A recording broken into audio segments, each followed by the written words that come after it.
भक्तीच्या पोटी बोध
भगवंताचे नामचिंतन करतो ना त्याच्या जीवनामध्ये समाधान प्राप्त होते.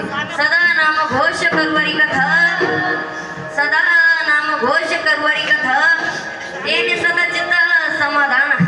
अशा नामचिंतनाने त्याला सर्व सुख प्राप्त होतो. आनंदाने पुढे मला ढोरू लागतो.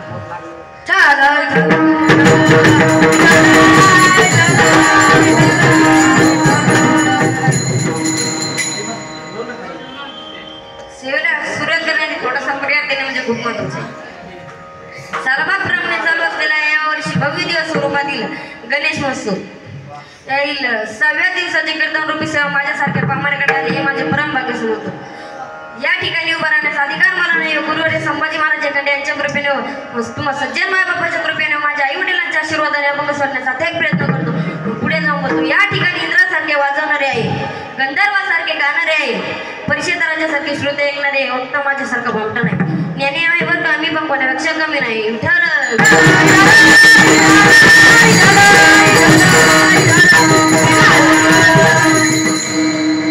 आमची गुरुजी नेहमी एक दृष्टांत सांगायचे. एका गावात बाजार भरला होता. एके बाईने इंचू विकायला घेऊन बसली आणि तिच्याकडे 3 इंच शिल्लक राहिले. 3 इंच शिल्लक राहिले आणि तिच्याकडे गिराईक आले. तो म्हणाला, अहो बाई कसे दिली इंचू? ती बाई म्हणाली, कोणताही का फक्त 50 रुपये. तो म्हणाला, अहो बाई असं कसं? हा तर थोडा लहान आहे, याची किंमत 20 रुपये लावणी, दुसराही त्याच्यापेक्षा मोठा आहे, त्याची किंमत 40 रुपये लावणी, त्याच्याही पेक्षा मोठा आहे, त्याची किंमत 50 रुपये लावा. ती बाई म्हणाली, एक काम कर म्हणे, तू सगळ्यात लहान आणि सगळ्यात मोठा हातार घेऊन बघ. महाराज सगळ्यात लहान आणि सगळ्यात मोठा हातार घेतो. लहान इंचू त्याला ठणका देतो. अहो बाई ठणका दिला. ती बाई म्हणती का, तू जर इंचचे भाव करीत असला मात्र इंचू लहान असो की मोठा असो ठणका मात्र सारखं देतो. तसं तात्पर्य सांगायचं झालं तर कीर्तनकार लहान असो की मोठा असो ठणका मात्र 100चा देतो. विठ्ठल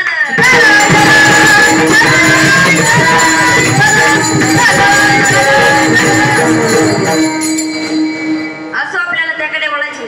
सेवेला निवडलेला अभंग जगद्गुरु तुकाराम महाराज आहे. तुकाराम महाराजच्या गाथेतील नामप्राप्त प्रकरणातील आहे. अहो तुकाराम महाराजच्या गाथाचा जर अभ्यास केला ना तर काही नामप्राप्त प्रकरणातील काही सिद्धीपर काही मागणीपर काही उद्देशपर सेवेला निवडलेला अभंग नामप्राप्त प्रकरणातील आहे. या अभंगातून जगद्गुरु तुकोबर आपल्या अनिष्टाची निवृत्ती निष्ठाच्या प्राप्तीचं साधन सांगतात. अहो जे जगद्गुरु तुकोबर आपल्या अनिष्टाची निवृत्ती साधन सांगतात ना, त्यांचा अधिकार सांगायला गेलो तर